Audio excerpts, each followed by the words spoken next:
Thiruvambady secretary Girish കുമാറാണ്. ആചാരപരമായിട്ടുള്ള കാര്യങ്ങൾ എല്ലാം ഭംഗിയായി നടക്കും.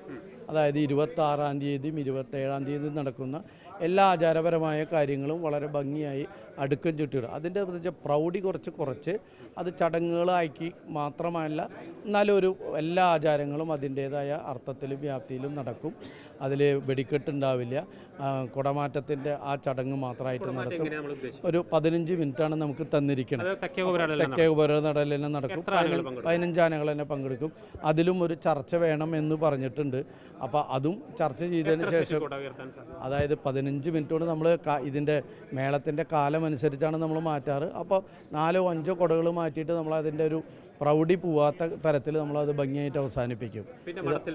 മടത്തിൽ വരവും ഭംഗിയായിട്ട് 3 ആനപ്പുറത്ത് എഴുന്നള്ളിച്ച് പഞ്ചവാദി എല്ലാം കൂടിയിട്ട് ഭംഗിയായിട്ട് തന്നെ മുന്നോട്ട് പോകും. അതായത് ഇതിൻ്റെ ഒരു ബ്രീഫിംഗ് എന്ന് പറഞ്ഞാൽ നമുക്ക് മനസ്സിലാൻ വേണ്ടി, പ്രേക്ഷകർക്ക് മനസ്സിലാൻ വേണ്ടിയിട്ട്, കഴിഞ്ഞ കാലം വ്യത്യസ്തമായി വെടിക്കെട്ടുണ്ടാകില്ല. വെടിക്കെട്ടുണ്ടാവില്ല. നാമമാത്രമായി 15 മിനിറ്റായി ചുരുക്കും. അതെ, അതായത് വെടിക്കെട്ടുണ്ടാവില്ല എന്ന് പറഞ്ഞാൽ നമ്മുടെ ലൈസൻസ് ഇപ്പോഴും ICUവിലാണ്. അപ്പോൾ ആ വെടിക്കെട്ടിയുടെ ലൈസൻസ് ഇല്ലാത്ത കാരണം നമുക്ക് വെടിക്കെട്ട് പറ്റില്ല. അപ്പോൾ ആ വെടിക്കെട്ട് നമ്മൾ 2 ദേവസ്വങ്ങളും വെടിക്കെട്ട് വേണ്ടാന്ന് വെച്ചിട്ടുണ്ട്. അതിൻ്റെ സിംബോളിക്കായിട്ട് നമ്മളവിടെ കഥന പൊട്ടിക്കും.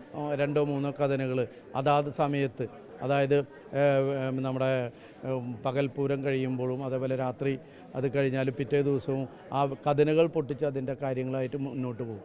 അത്രമാത്രമാണ് ഇപ്പോൾ തീരുമാനിച്ചിട്ടുള്ളൂ. ബാക്കി ഇനിയും ദിവസങ്ങളുണ്ട് ആ പൂരത്തിൻ്റെതായിട്ട് നമുക്ക് ചെയ്യും.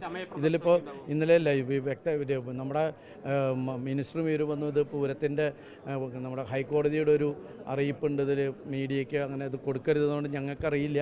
എന്നാലും അതിൻ്റെ വെളിച്ചത്തിൽ ഇനി അധികം പറഞ്ഞാൽ അത് വയലേഷനായി മാറരുത്, തെറ്റ്. സോറി.